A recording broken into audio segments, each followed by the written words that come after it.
नमस्कार दोस्तों, अगले लेक्चर में हम फिर से गॉड सेडल मेथड पे आ गए हैं। गॉड सेडल मेथड क्या होता है कि हमें सॉल्व करने के लिए 3 इक्वेशन दिए रहते हैं। आप देख रहे हैं, इन तीनों इक्वेशन को क्या करना रहता है, गॉड सेडल मेथड में सॉल्व करना रहता है।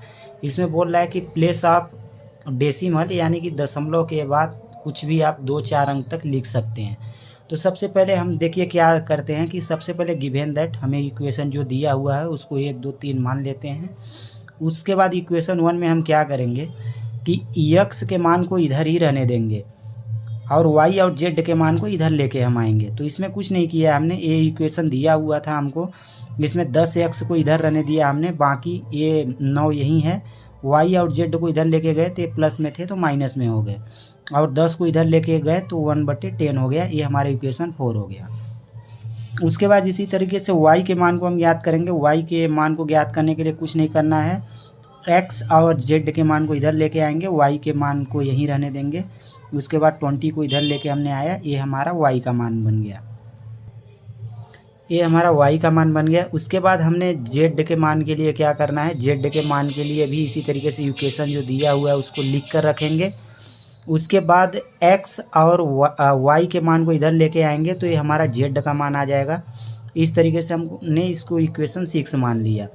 उसके बाद फॉर द फर्स्ट इंट्रेशन हम जब निकालेंगे तो यहाँ पर y और z के मान को 0 लिख देंगे हम, क्योंकि यहाँ पर जो है x का मान हम ज्ञात कर रहे हैं तो y और z के मान को 0 रखेंगे।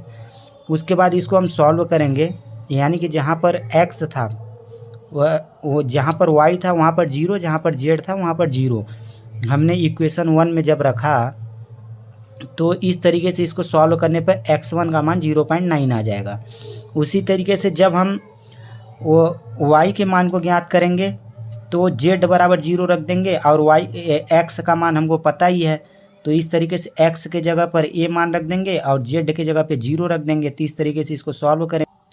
इस तरीके से सॉल्व जब करेंगे तो हमें क्या है कि y1 का मान प्राप्त हो जाएगा। उसी तरीके से x1 बराबर x बराबर x1 है, y बराबर y1 है। इक्वेशन 3 में जब हम पुट करेंगे तो z1 के मान के लिए, यानी कि जो हमारा x1 और y1 का मान है उसको यहाँ पर पुट कर देंगे तो उसके बाद हमें ये z1 का मान प्राप्त हो जाएगा। तो अब यहाँ तक हमको क्या है, x1 y1 और z1 का मान प्राप्त हो गया है। अब हम ज्ञात करेंगे x2 y2 z3, उसके बाद x3 y3 z3। इस तरीके से 3 4 5 स्टेप तक सॉल्व करेंगे जब तक हमें कि जो संख्या है डेसिमल की वह पास में नज़र ना आए। जैसे 0.121 है तो 0.125 है, ऐसे करके पास में तीनों x y z का मान आने लगेगा, तब तक हम इसको सॉल्व करेंगे। चलिए आगे देखते हैं। x2 के लिए हम क्या करेंगे, यहाँ पर y1 और z1 का मान हमें पता है, उसको रख देंगे। तो उसके बाद इसको सॉल्व करेंगे तो ये हमारा x2 का मान आ गया यहाँ पे।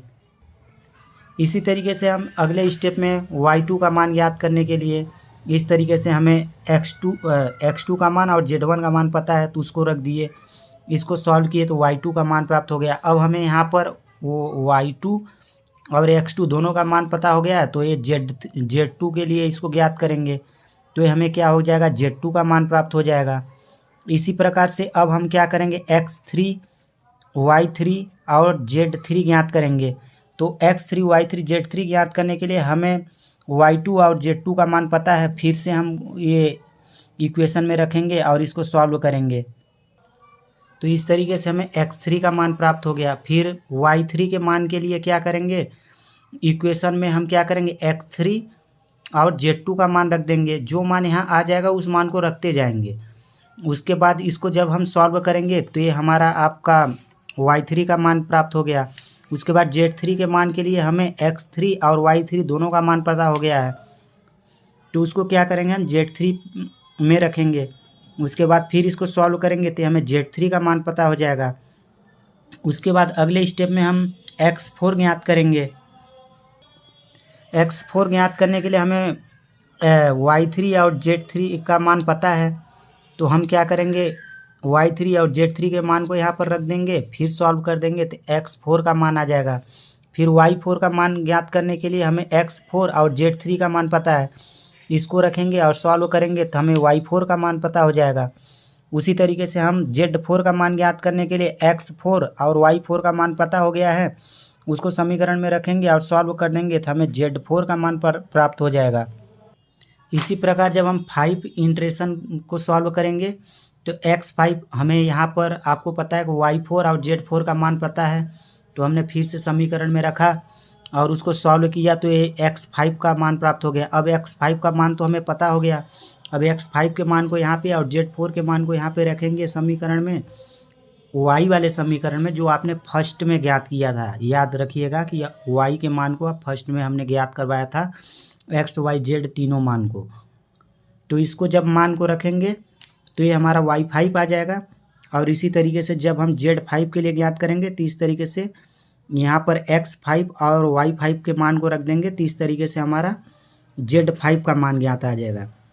तो हमने यहाँ पर इसको स्टॉप क्यों कर दिया, क्योंकि x5 का मान जो है आप देख रहे हैं इतना आ रहा है और आपका y5 का मान इतना आ रहा है और z5 का मान जो है इतना आ रहा है। तो कहीं ना कहीं एक करीब करीब पास में हो गए हैं, इसलिए 1 2 और 3 ये देखिए पास में आ गई, पास में डेसिमल आ गए इनके। तो इनको क्या करेंगे, हम यहाँ से सॉल्व करना बंद कर देंगे। तो इस तरीके से हम गॉस सैलिड मेथड को सॉल्व करते हैं, गॉस सीडल मेथड को।